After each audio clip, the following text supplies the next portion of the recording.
Hello ನಮಸ್ಕಾರ. ಸಾಲ ಎಲ್ಲರೂ ಕೂಡ ಒಂದಲ್ಲ ಒಂದು ರೀತಿಯಲ್ಲಿ ನಮ್ಮ ಲೈಫಲ್ಲಿ ಸಾಲವನ್ನ ನಾವು ಮಾಡ್ಕೊಂಡಿರ್ತೀವಿ. 1000ದಿಂದ ಲಕ್ಷದವರೆಗೂ ಕೂಡ ಸಾಲ ಇರುತ್ತೆ. EMI ಆಗಿರ್ಬೋದು, ಹೋಮ್ ಲೋನ್ ಆಗಿರ್ಬೋದು, ಪರ್ಸನಲ್ ಲೋನ್ ಆಗಿರ್ಬೋದು, ಹೀಗೆ ಸಾಕಷ್ಟು ಸಾಲಗಳಿರುತ್ತೆ.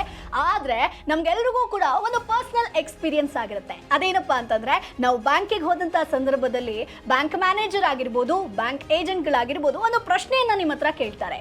ಸಾಲವನ್ನ ತೆಗೆದುಕೊಳ್ಬೇಕು ಅನ್ನುವಂಥ ಸಂದರ್ಭ ಬಂದಾಗ ಅದೇನಪ್ಪ ಅಂತಂದ್ರೆ, ನಿಮ್ಮ ಒಂದು ಸಿಬಿಲ್ ಸ್ಕೋರ್ ಎಷ್ಟಿದೆ. ಹಾಗಾದ್ರೆ ಸಿಬಿಲ್ ಸ್ಕೋರ್ ಅಂದ್ರೆ ಏನು? ಸಿಬಿಲ್ ಸ್ಕೋರ್ ಅನ್ನ ಹೇಗೆ ಕ್ಯಾಲ್ಕುಲೇಟ್ ಮಾಡ್ತಾರೆ? ಸಿಬಿಲ್ ಸ್ಕೋರ್ ಯಾಕಿಷ್ಟು ಇಂಪಾರ್ಟೆಂಟ್?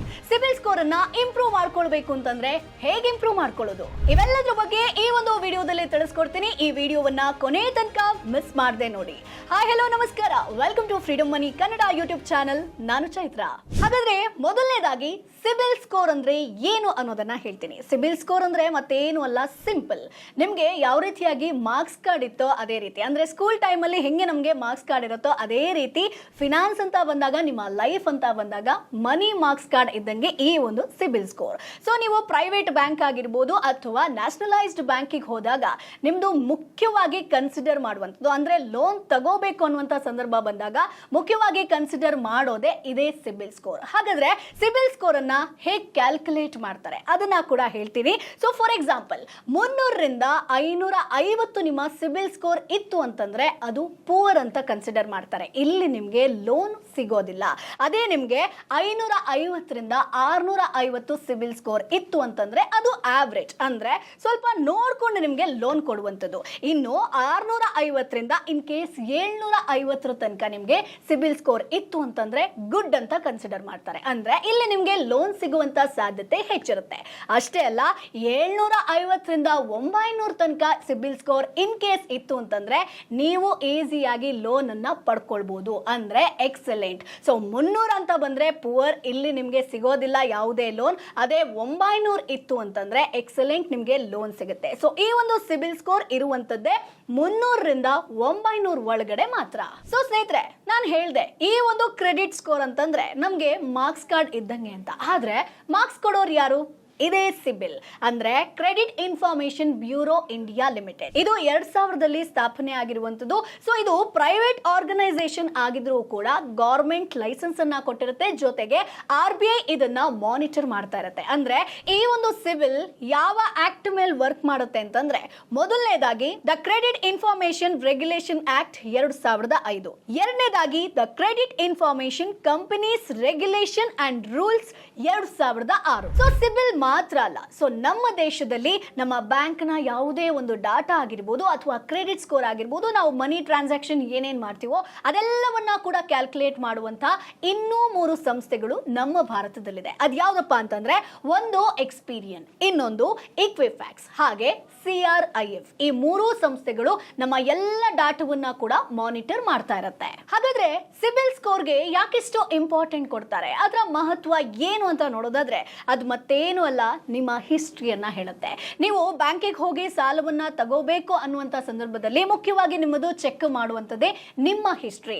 ಸೊ ಇಲ್ಲಿ ಸಿಬಿಲ್ ಸ್ಕೋರ್ ಅನ್ನುವಂಥದ್ದು ತುಂಬಾ ಇಂಪಾರ್ಟೆಂಟ್ ಆಗುವಂಥದ್ದು. ಒಂದು ಎಕ್ಸಾಂಪಲ್ ಅನ್ನ ಕೊಡ್ತೀನಿ. ಸೊ ನೀವೊಂದು 5 ಲಕ್ಷ ಆಗಿರ್ಬೋದು, 1 ಲಕ್ಷ ಸಾಲವನ್ನ ತಗೊಂಡಿರ್ತೀರಾ. ಅದನ್ನ ಕರೆಕ್ಟ್ ಟೈಮ್ ಬಡ್ಡಿಯನ್ನ ಕಟ್ತಾ ಬರ್ತೀರಾ, ಅಂದ್ರೆ EMI ಡೇಟ್ ಯಾವಾಗ ಇರುತ್ತೋ ಅದನ್ನ ನೀವು ಕರೆಕ್ಟ್ ಆಗಿ ಕಟ್ತಾ ಬರ್ತೀರಾ. ಸೊ ನೆಕ್ಸ್ಟ್ ಮೂಮೆಂಟ್ ನಿಮ್ಗೊಂದು ಫೋನ್ ಬರುತ್ತೆ, ಸರ್ ನಮ್ಮ ಹತ್ರ ಲೋನ್ ತಗೋತೀರಾ, 5 ಲಕ್ಷ ತಗೋತೀರಾ, ನಿಮ್ಗೆ ಕಡಿಮೆ ಬಡ್ಡಿಯಲ್ಲಿ ನಮ್ಗೆ ಸಾಲವನ್ನ ಕೊಡ್ತೀವಿ ಅಂತ. ಅಂದ್ರೆ ಇಲ್ಲಿ ಅವ್ರು ಯಾವ ರೀತಿಯಾಗಿ ನಿಮ್ಮನ್ನ ಟ್ರ್ಯಾಕ್ ಮಾಡ್ತಾರೆ? ಇದೇ ಸಿಬಿಲ್ ಸ್ಕೋರ್ ಇಂದ. ಇನ್ ಕೇಸ್ ನೀವು ನಿಮ್ಮ ಒಂದು ಸಾಲವನ್ನ ಕರೆಕ್ಟ್ ಆಗಿ ಕಟ್ತಾ ಇಲ್ಲ, ಬಡ್ಡಿಯನ್ನ ಕಟ್ತಾ ಇಲ್ಲ ಅಂತಂದ್ರೆ ಸಿಬಿಲ್ ಸ್ಕೋರ್ ಕಂಪ್ಲೀಟ್ ಆಗಿ ಡೌನ್ ಆಗ್ತಾ ಬರುತ್ತೆ. ಆಗ ಬ್ಯಾಂಕಿಂದ ಯಾವುದೇ ಒಂದು ಪ್ರೈವೇಟ್ ಆಗಿರ್ಬೋದು, ಯಾವುದೇ ಆಗಿರ್ಬೋದು, ಬ್ಯಾಂಕಿಂದ ಕಾಲ್ ಬರಲ್ಲ. ಯಾಕಂತಂದ್ರೆ ನಿಮ್ಮ ಹಿಸ್ಟ್ರಿ ಚೆನ್ನಾಗಿಲ್ಲ, ನೀವು ಸಾಲವನ್ನ ಕಟ್ಟೋದಿಲ್ಲ ಅಂತ. ಸೊ ಹಾಗಾಗಿ ನೀವು ಯಾವುದೇ ಸಾಲವನ್ನ ತಗೊಳ್ತೀರಾ ಅಂತಂದ್ರೂ ಕೂಡ EMI ಡೇಟ್ ಯಾವಾಗ ಇರುತ್ತೋ ಆವಾಗ ನೀವೊಂದು ಬಡ್ಡಿಯನ್ನ ಕಟ್ಟಿದ್ರೆ ನಿಮ್ಮ ಸಿಬಿಲ್ ಸ್ಕೋರ್ ಚೆನ್ನಾಗಿರುತ್ತೆ. ಅದೇ ನೀವು 1 ದಿನ ಲೇಟ್ ಕಟ್ಟಿದ್ರಿ, 5 ದಿನ ಲೇಟ್ ಕಟ್ಟಿದ್ರಿ ಅಂತಂದ್ರೆ ನಿಮ್ಮ ಸಿಬಿಲ್ ಸ್ಕೋರ್ ಡೌನ್ ಆಗ್ತಾ ಬರುತ್ತೆ. ಇದು ನೀವು ನೆಕ್ಸ್ಟ್ ಯಾವಾಗಾದ್ರೂ ಲೋನ್ ತಗೊಳ್ತೀರಾ ಅಂತಂದಾಗ ತುಂಬಾ ಎಫೆಕ್ಟ್ ಆಗುತ್ತೆ. ಹಾಗಾದ್ರೆ ನಿಮ್ಮ ಒಂದು ಸಿಬಿಲ್ ಸ್ಕೋರ್ ಅನ್ನ ಯಾವ ರೀತಿಯಾಗಿ ಕನ್ಸಿಡರ್ ಮಾಡ್ತಾರೆ? ಸೊ ಮೊದಲನೇದಾಗಿ 30% ಪೇಮೆಂಟ್ ಹಿಸ್ಟ್ರಿ, ಅಂದ್ರೆ ನೀವು ಈ ಹಿಂದೆ ಯಾವ ರೀತಿಯಾಗಿ ನಿಮ್ಮ ಒಂದು EMI ಅನ್ನ ಕಟ್ಕೊಂಡ್ ಬಂದಿದ್ರೆ, ಅಂದ್ರೆ ಕಂಪ್ಲೀಟ್ ನಿಮ್ಮ ಲೋನ್ ಹಿಸ್ಟ್ರಿಯನ್ನ ನೋಡ್ತಾ ಹೋಗ್ತಾರೆ. ಇನ್ನು ಎರಡನೇದಾಗಿ ಕ್ರೆಡಿಟ್ ಎಕ್ಸ್ಪೋಜರ್. ಸೊ ಇಲ್ಲಿ ನಿಮ್ಗೆ 25% ಕ್ಯಾಲ್ಕುಲೇಟ್ ಆಗುತ್ತೆ. ಸೊ ಇಲ್ಲಿ ನಿಮ್ಗೆ ಬ್ಯಾಂಕ್ 5 ಲಕ್ಷ ಸಾಲವನ್ನ ಕೊಡೋದಕ್ಕೆ ರೆಡಿ ಇದೆ. ಸೊ ಬಟ್ ನೀವು ಇಲ್ಲಿ ಯೂಸ್ ಮಾಡ್ಕೊಂಡಿರುವಂತದ್ದು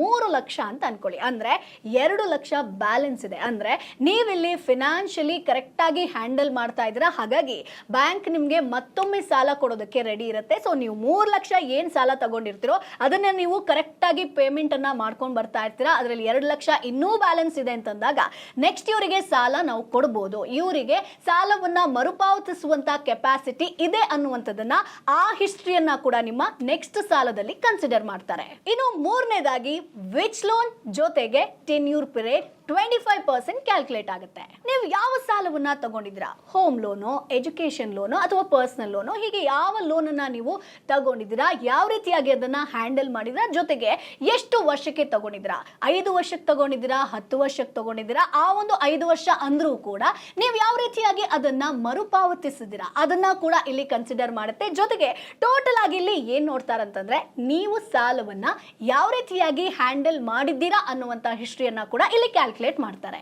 ಇನ್ನು ಕೊನೆಯದಾಗಿ 20% ಅದರ್ ಫ್ಯಾಕ್ಟರ್. ಇಲ್ಲಿ ಮುಖ್ಯವಾಗಿ ನಾವು ತಪ್ಪು ಮಾಡ್ತೀವಿ ಏನಪ್ಪಾ ಅಂತಂದ್ರೆ ಸಾಲ ತಗೊಳ್ಬೇಕಾದ್ರೆ ಪದೇ ಪದೇ ಬ್ಯಾಂಕಿಗೆ ಹೋಗಿ ಬರ್ತಾ ಇರ್ತೀವಿ. ಅಂದ್ರೆ ಬೇರೆ ಬೇರೆ ಬ್ಯಾಂಕಿಗೆ ಹೋಗಿ ಸಾಲ ಬೇಕು ಅಂತ ಕೇಳ್ತೀವಿ. ಅಷ್ಟೇ ಅಲ್ಲ, ನಮ್ಮ ಒಂದು ಸಿಬಿಲ್ ಸ್ಕೋರ್ ಅನ್ನ ಕೂಡ ಪದೇ ಪದೇ ಚೆಕ್ ಮಾಡ್ತಾ ಬರ್ತೀವಿ. ಇಲ್ಲಿ ಒಂದು ಕಡೆ ಸಿಬಿಲ್ ಸ್ಕೋರ್ ಡೌನ್ ಆಗ್ತಾ ಬರುತ್ತೆ, ಮತ್ತೊಂದು ಬ್ಯಾಂಕಿಗೆ ಗೊತ್ತಾಗುತ್ತೆ ಇವರಿಗೆ ಫಿನಾನ್ಷಿಯಲಿ ಪ್ರಾಬ್ಲಮ್ ಇದೆ. ಇನ್ ಕೇಸ್ ನಾವು ಸಾಲವನ್ನ ಕೊಟ್ಟರೂ ಕೂಡ ಇವರಿಗೆ ಸಾಲವನ್ನ ತೀರ್ಸೋದಕ್ಕೆ ಸಾಧ್ಯ ಇದೆಯಾ, ಈಗಲೇ ಫಿನಾನ್ಷಿಯಲ್ ಪ್ರಾಬ್ಲಮ್ ಇರೋದಕ್ಕೆ ನಾವು ಸಾಲವನ್ನ ತಗೊಳ್ತಾ ಇರೋದು ಅಂದ್ರೂ ಕೂಡ ಇವರಿಗೆ ಸಾಲ ಮರುಪಾವತಿ ಮಾಡೋದಕ್ಕೆ ಸಾಧ್ಯ ಇದೆಯಾ ಅನ್ನುವಂಥದ್ದನ್ನ ಕೂಡ ಇಲ್ಲಿ ಕನ್ಸಿಡರ್ ಮಾಡ್ತಾರೆ. ಹಾಗಾದ್ರೆ ನಮ್ಮ ಒಂದು ಸಿಬಿಲ್ ಸ್ಕೋರ್ ಅನ್ನ ಯಾವ ರೀತಿಯಾಗಿ ಚೆಕ್ ಮಾಡಬೇಕು? ಸೊ ಇದು ಸಿಂಪಲ್. ನಿಮ್ಮ ಹತ್ರ ಗೂಗಲ್ ಪೇ ಆಗಿರ್ಬೋದು, ಫೋನ್ ಪೇ ಆಗಿರ್ಬೋದು, ಭಾರತ್ ಪೇ ಆಗಿರ್ಬೋದು, ಯಾವ್ದಿದ್ರೂ ಪರವಾಗಿಲ್ಲ. ಅಲ್ಲಿ ನೀವು ಅಂದ್ರೆ ಒಂದು ಎಕ್ಸಾಂಪಲ್ ಅನ್ನ ಕೊಡ್ತೀನಿ. ಇನ್ ಕೇಸ್ ನೀವು ಫೋನ್ ಪೇ ಅನ್ನ ಯೂಸ್ ಮಾಡ್ತಾ ಇದ್ರೆ ಅಲ್ಲೊಂದು ಆಪ್ಷನ್ ನಿಮ್ಗೆ ಕಾಣುತ್ತೆ, ಲೋನ್ ಅನ್ನುವಂತ ಕೆಟಗರಿ ಇರುತ್ತೆ. ಅಲ್ಲಿ ನೀವು ಕ್ಲಿಕ್ ಮಾಡಿದ್ರೆ ಕ್ರೆಡಿಟ್ ಸ್ಕೋರ್ ಅನ್ನುವಂಥದ್ದು ಕಾಣುತ್ತೆ. ಅಲ್ಲಿ ನಿಮ್ಗೆ ಕ್ರೆಡಿಟ್ ಸ್ಕೋರ್ ಎಷ್ಟಿದೆ ಅನ್ನುವಂಥದ್ದು ಗೊತ್ತಾಗುವಂಥದ್ದು. ಈಸಿಯಾಗಿ ಇದು ನೀವು ಫೋನ್ ಪೇ ಮಾಡ್ಕೋಬಹುದು ಅಥವಾ ಗೂಗಲ್ ಪೇಲೂ ಕೂಡ ಚೆಕ್ ಮಾಡ್ಕೊಳ್ಬಹುದು. ಇನ್ ಕೇಸ್ ನಿಮ್ಮ ಹತ್ರ ಪರ್ಟಿಕ್ಯುಲರ್ ಬ್ಯಾಂಕ್ ನ ಆಪ್ ಇದ್ರೂ ಕೂಡ ಅಲ್ಲೂ ಕೂಡ ನೀವು ಈಸಿಯಾಗಿ ಫೈಂಡ್ ಮಾಡಬಹುದು. ಸೊ ಹಾಗಾಗಿ ಸ್ನೇಹಿತರೆ, ಇನ್ನು ಮುಂದೆ ಯಾವುದೇ ಸಾಲವನ್ನ ನೀವು ತಗೊಳ್ತೀರಾ ಅಂತಂದ್ರೂ ಕೂಡ ಅದಕ್ಕಿಂತ ಮುಂಚೆ ನಿಮ್ಮ ಒಂದು ಸಿಬಿಲ್ ಸ್ಕೋರ್ ಅನ್ನ ಚೆಕ್ ಮಾಡ್ತಾ ಹೋಗಿ. ಸಿಬಿಲ್ ಸ್ಕೋರ್ ಯಾವ ರೀತಿಯಾಗಿ ನೀವು ಮೇಂಟೈನ್ ಮಾಡ್ಕೊಂಡು ಬರ್ತಾ ಇರ್ತೀರೋ, ಅಂದ್ರೆ ಯಾವುದೇ ಸಾಲವನ್ನ ತಗೊಂಡ್ರೂ ಕೂಡ ನಿಮ್ಮ ಒಂದು ಹಿಸ್ಟ್ರಿ ಯಾವ ರೀತಿಯಾಗಿರುತ್ತೆ, ಟೆನ್ಯೂರ್ ಪೀರಿಯಡ್ ಟೈಮಲ್ಲಿ ನೀವು ಹೇಗೆ ಸಾಲವನ್ನ ತೀರ್ಸ್ಕೊಂಡು ಬಂದಿದ್ದೀರಾ, ಒಂದಿನ ಆಚೆ ಈಚೆ ಆದ್ರೂ ಕೂಡ ನಿಮ್ಮ ಒಂದು ಸಿಬಿಲ್ ಸ್ಕೋರ್ ಡೌನ್ ಆಗುತ್ತೆ. ಅಷ್ಟೇ ಅಲ್ಲ, ನೀವು ಸಾಲವನ್ನೇ ತಗೊಂಡಿಲ್ಲ ಅಂತಂದ್ರೂ ಕೂಡ ನಿಮ್ಮ ಸಿಬಿಲ್ ಸ್ಕೋರ್ ಯಾವುದೇ ಒಂದು ಕಾರಣಕ್ಕೂ ಇಂಪ್ರೂವ್ ಆಗೋದಿಲ್ಲ. ಸೊ ಮುಂದಿನ ಸಲ ಸಾಲವನ್ನ ತಗೊಳ್ತೀರಾ ಅಂತಂದ್ರೆ ತಪ್ಪದೇ ನಿಮ್ಮ ಒಂದು ಸಿಬಿಲ್ ಸ್ಕೋರ್ ಅನ್ನ ಚೆಕ್ ಮಾಡಿ. ಈ ಒಂದು ವಿಡಿಯೋ ನಿಮ್ಗೆ ಯೂಸ್ಫುಲ್ ಆಗಿರುತ್ತೆ ಅಂತ ಅನ್ಕೊಳ್ತೀನಿ. ಇನ್ನು ಕ್ರೆಡಿಟ್ ಸ್ಕೋರ್ ಬಗ್ಗೆ ಇನ್ ಡೀಟೇಲ್ ಆಗಿ ಇನ್ಫಾರ್ಮೇಶನ್ ಬೇಕು, ಸುಲಭವಾಗಿ ಲೋನ್ ಪಡೆಯುವಂತಹ ರಾಜಮಾರ್ಗ ನಿಮಗೆ ಗೊತ್ತಾಗಬೇಕು ಅಂತಂದ್ರೆ ಈಗಲೇ ಫ್ರೀಡಮ್ ಆಪ್ ಅನ್ನ ಡೌನ್ಲೋಡ್ ಮಾಡಿ. ಕೇವಲ 399 ರೂಪಾಯಿಗೆ ಈ ಒಂದು ಕೋರ್ಸ್ ಸಿಗುತ್ತೆ. ಅಷ್ಟೇ ಅಲ್ಲ, ಇದರ ಜೊತೆಗೆ 10ಕ್ಕೂ ಹೆಚ್ಚಿನ ಕೋರ್ಸ್ಗಳನ್ನ ಈಗ ನೀವು ಇದರ ಜೊತೆಗೆ ವೀಕ್ಷಿಸಬಹುದು. ಸೊ ಮತ್ತೆ ಆಗ್ತದ, ಈಗಲೇ ಫ್ರೀಡಮ್ ಆಪ್ ಅನ್ನ ಡೌನ್ಲೋಡ್ ಮಾಡಿ. ಮುಂದಿನ ಎಪಿಸೋಡ್ ಅಲ್ಲಿ ಮತ್ತೆ ನಿಮ್ಮನ್ನ ಭೇಟಿ ಆಗ್ತೀನಿ. ಟಾಟಾ, ಬೈ ಬಾಯ್.